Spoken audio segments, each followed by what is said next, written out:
नमस्कार। आप सब लोगों का पोट भरे क्लासेस में स्वागत है। शनिवार के रोजगार व प्रतियोगिता परीक्षाओं की व समकालीन घटनाओं की जानकारी की सीरीज में आज का मेरा विषय है इंडियन रेलवे में टीसी या टीटीई की जॉब कैसे प्राप्त करें। रेलवे के द्वारा विभिन्न पदों के लिए परीक्षाएं आयोजित की जाती है। उनमें से एक पद है टीसी या टीईई कहा जाता है, टीटीई कहा जाता है। तो ये पद क्या होता है, इसके लिए क्या योग्यता की जरूरत होती है, इसके लिए किस प्रकार की प्रक्रियाओं से गुजरना पड़ता है, संबंधित मैं आप लोगों को जानकारी दे रहा हूँ। तो विभिन्न परीक्षाओं के लिए रेलवे के द्वारा नोटिफिकेशन निकाला जाता है, जिसमें आप लोगों को वर्तमान में विज्ञापित पदों की जानकारी दी जाती है। साथ में उसमें एज कितनी है, उम्र कितनी है, और साथ में आपको क्वालिफिकेशंस क्या है, उसको एप्लीकेशन करने का सिस्टम्स क्या है, आदि सभी सूचनाएं दी जाती है। तो उन सूचनाओं को ही आप मान्य मानेंगे। आप लोगों को जो सूचनाएं दी जाती है विगत परीक्षाओं को आधार मान करके दी जाती है, इसलिए नोटिफिकेशन की सूचना ही महत्वपूर्ण सूचना होती है। तो यहाँ पर जो आप लोगों को आज मैं जो जानकारी देने जा रहा हूँ, आपका टीसी या टीटीई कहा जाता है। तो इसका मतलब क्या होता है, क्या पद होता है और इसकी सेवा क्या होती है। तो आपने कभी भी यात्रा की होगी, या यात्रा करके आप जब रेलवे स्टेशन में आप पहुंचते हैं तो वहां पे आपको काला कोट पहने हुए एक व्यक्ति नजर आता है ना? तो वह व्यक्ति जो होता है टीसी कहलाता है। तो अगर रेलवे स्टेशन में अगर आप ट्रेन से यात्रा कर जब वापस आते हैं और रेलवे स्टेशन से जब बाहर निकलते हैं तो गेट में आपको काला कोट पहना हुआ एक व्यक्ति मिलता है, जो आप लोगों से क्या मांगता है, टिकट मांगता है। तो उस व्यक्ति को क्या कहा जाता है, टिकट कलेक्टर कहा जाता है। उसका काम होता है कि आज जो यात्रा करके या जो यात्री पहुंचे हैं उनके पास लीगल वैध टिकट है कि नहीं है तो उसको चेक करता है। अगर कोई बगैर टिकट पाया जाता है तो उसको रेलवे के द्वारा जो भी वैधानिक जो फाइन लगती है वह आपसे फाइन लेता है। एक टीटी आपने देखा होगा, जब रेलवे ट्रेन में जब हम सफर करते हैं तो उस समय काला कोट पहना हुआ व्यक्ति हमारे पास आता है और हमको कहता है टिकट दिखाइए। तो वो जो व्यक्ति होता है उसको कहा जाता है यहाँ पे ट्रेवलिंग टिकट एग्जामिनर, जिसको हम कहते हैं टीटीई। इसका काम होता है कि जो भी यात्रा कर रहे हैं उनके पास लीगल वैध टिकट है या नहीं है। अगर रिजर्वेशन कोच है तो रिजर्वेशन कोच में वो चेक करता है कि उनकी बर्थ सही बर्थ में वो बैठे हैं कि नहीं है। अगर जिसके पास लीगल टिकट नहीं पाई जाती है तो क्या करता है, वो उनसे फाइन लेता है। तो ये जो चलती ट्रेन पे जो टीटी होता है उसको क्या कहा जाता है, हम क्या कहते हैं, उसको टीटीई कहा जाता है। एक होता है टिकट इंस्पेक्टर्स होता है जो इनका हेड्स होता है। एक होता है सीनियर टिकट कलेक्टर्स भी होते हैं, तो वो प्रमोशन पद होता है जो इन टिकट कलेक्टरों का हेड होता है। तो इस तरह से लगभग कार्य सबका एक ही होता है और सबकी वैकेंसी एक ही पद के नाम से निकलती है। इनके पद के हिसाब से इनका था पेमेंट में, तो ग्रेड पेमेंट में थोड़ा बहुत परिवर्तन पाया जाता है। तो इस कार्य के लिए इसमें अगर आप जाना चाहते हैं, टीटी बनना चाहते हैं, चाहे महिलाएं हो चाहे पुरुष, तो अगर आप टिकट बनना चाहते हैं तो आपके पास निम्न योग्यताएं होनी चाहिए। तो इसके लिए मिनिमम योग्यता है 10th पास 50% के साथ। इसके अलावा 10+2 12th, या अगर आपने ग्रेजुएशन की है या अगर आपके पास कोई डिप्लोमा है तो भी आप क्वालिफाई हैं। इस परीक्षा के लिए आप परीक्षा में अपेयर हो सकते हैं, परीक्षा में बैठ सकते हैं और टीटी बन सकते हैं। इसके लिए एज है कम से कम 18 वर्ष और अधिकतम 25 वर्ष है। और जो ओबीसी हैं और एसटी/एससी हैं उनको नियमानुसार छूट का प्रावधान है।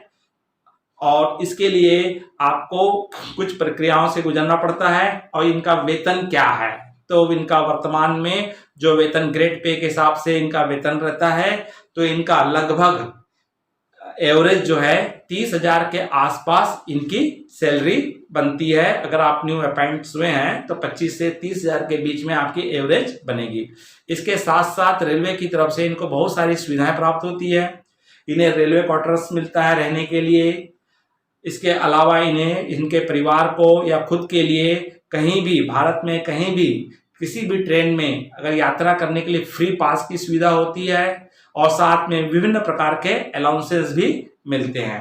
और जो एग्जामिनर होते हैं टीटी, तो इनका भी ड्यूटी प्लानिंग के हिसाब से होती है। इन्हें मालूम होता है कि किस ट्रेन में हमें जाना है और किस ट्रेन से हमें रिटर्न होना है। इनकी एक निर्धारित अवधि की ड्यूटी होती है। बहुत ही आदरणीय और सम्माननीय पद माना जाता है।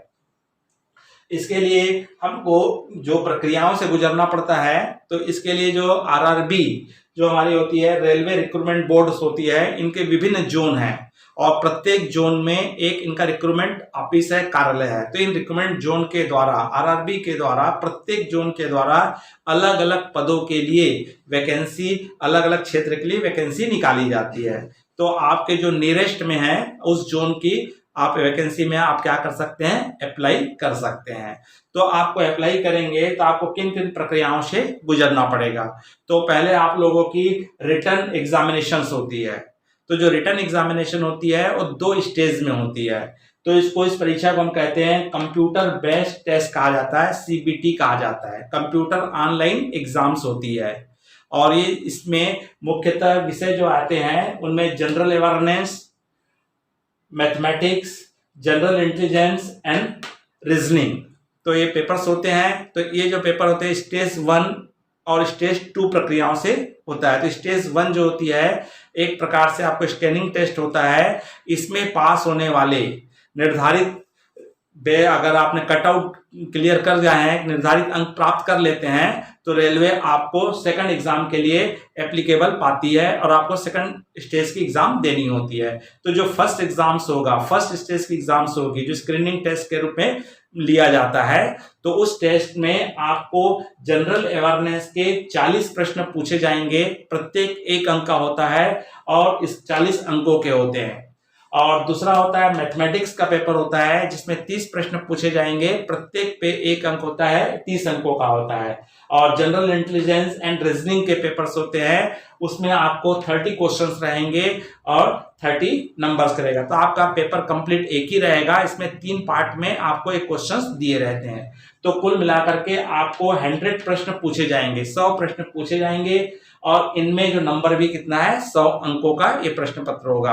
आपको समय मिलेगा 90 मिनट, 90 मिनट्स, या हम कह सकते हैं 1 घंटा 30 मिनट। और इसमें आपको नेगेटिव मार्किंग है।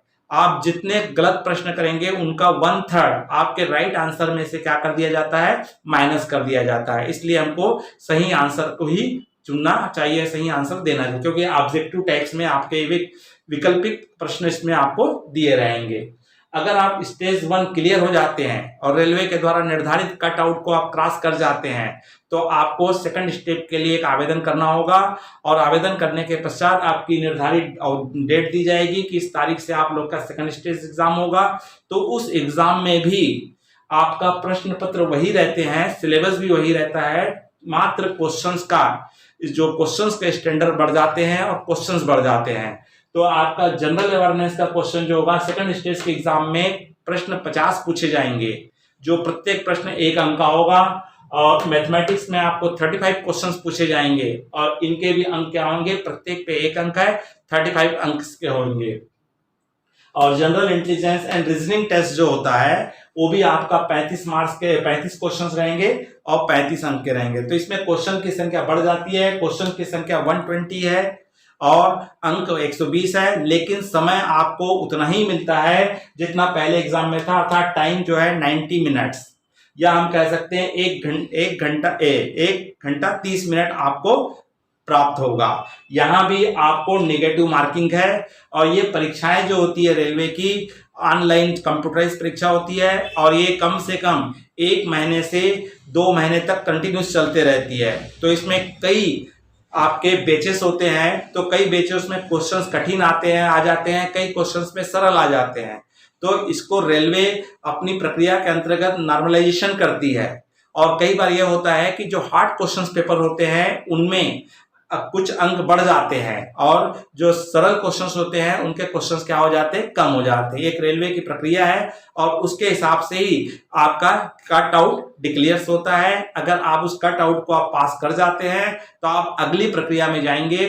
तो अगली प्रक्रिया इसके पश्चात होती है, आपके डॉक्यूमेंट्स वेरिफिकेशन किए जाएंगे। आपकी जो भी डिग्री है, जाति प्रमाण पत्र है, मार्कशीट है, उनको चेकअप किया जाता है, चेक किया जाता है ओरिजिनल से। अगर वो सही पाए जाते हैं तो आपको अगले स्टेज में जाना पड़ेगा। मेडिकल टेस्ट होता है, शारीरिक मेडिकल टेस्ट होता है। अगर आप मेडिकल टेस्ट में पास हो जाते हैं तो रेलवे में आपकी ज्वाइनिंग होती है, और रेलवे आपको training centre, railway zonal training institute है रेलवे का, वहां पे आपको प्रशिक्षण देती है। और उस प्रशिक्षण को कंप्लीट कर लेने के पश्चात आपको किसी भी रेलवे स्टेशन में आपको क्या मिल जाता है, ज्वाइनिंग मिल जाता है, अर्थात आपकी नौकरी पक्की मानी जाती है। तो इन प्रक्रियाओं से आप गुजर करके आप क्या बन सकते हैं, आप टीसी बन सकते हैं या टीटीई बन सकते हैं। तो इनके एग्जाम में जो आपको सिलेबस आता है, क्या क्या पूछा जाता है, इसके संबंध में मैं आपको संक्षिप्त में बता देता हूं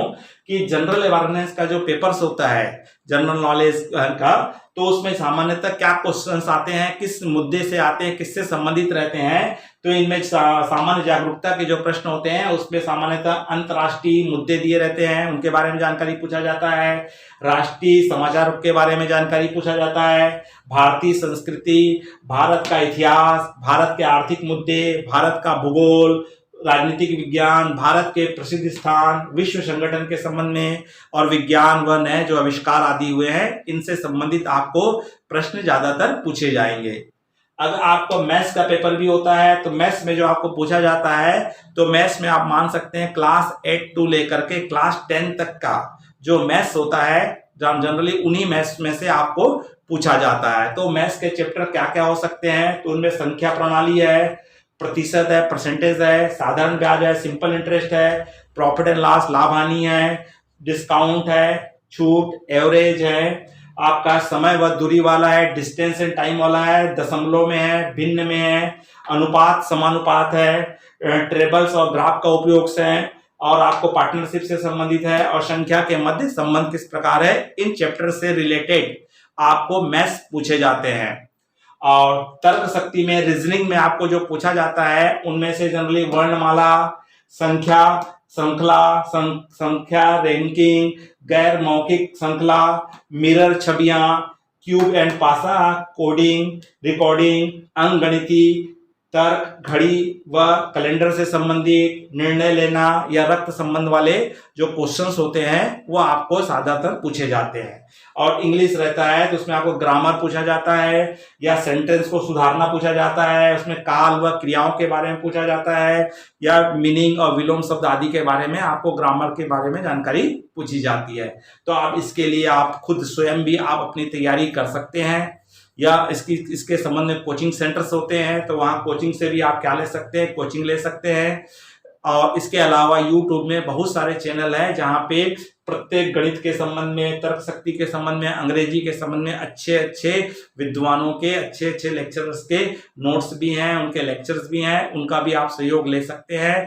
तो आप मेहनत करना होगा, इसके लिए स्टडी करनी होगी, तैयारी करनी होगी, क्योंकि इसमें जो एग्जाम में जो बच्चे अपेयर होते हैं, अगर मान लीजिए 1 लाख बच्चे अगर इस परीक्षा में शामिल हुए हैं तो मान के चलिए 80% बच्चे बिना तैयारी के रहते हैं, केवल वो घूमने जाते हैं, एक बार देखने जाते हैं। मात्र 20% बच्चे ही स्टडी करके जाते हैं, इसलिए 20% बच्चों के बीच में ही कंपटीशन होता है। इसलिए आप तैयारी करके जाइए, अच्छे से तैयारी करेंगे तो सिलेक्शन के 100% चांसेस होते हैं, और आप सेलेक्ट होइए, और सेलेक्ट होकर के आप क्या बन सकते हैं, रेलवे में टीसी बन सकते हैं। आप लोगों को बेस्ट ऑफ लक। आने वाला अभी अतिशीघ्र इसके संबंध में वैकेंसीज आने वाली है, लॉकडाउन के कारण वैकेंसी नहीं आई थी, तो इसकी बहुत सारी वैकेंसीज आने वाली है। इसके लिए आप रेलवे के वेबसाइट में या समाचार पत्र आदि का निरीक्षण करते रहिए, इसकी आपको सूचना प्राप्त होगी। अगर ये वीडियो आप लोगों को पसंद आया होगा तो लाइक कीजिए, अपने अधिक से अधिक साथियों को इसे शेयर कीजिए, और अगर आपने इस चैनल को सब्सक्राइब नहीं किए हैं तो तुरंत सब्सक्राइब कर दीजिए, जिससे आपको आने वाली वीडियो की पूरी सूचना, आपको इन्फॉर्मेशन मिलती रहे। नमस्कार।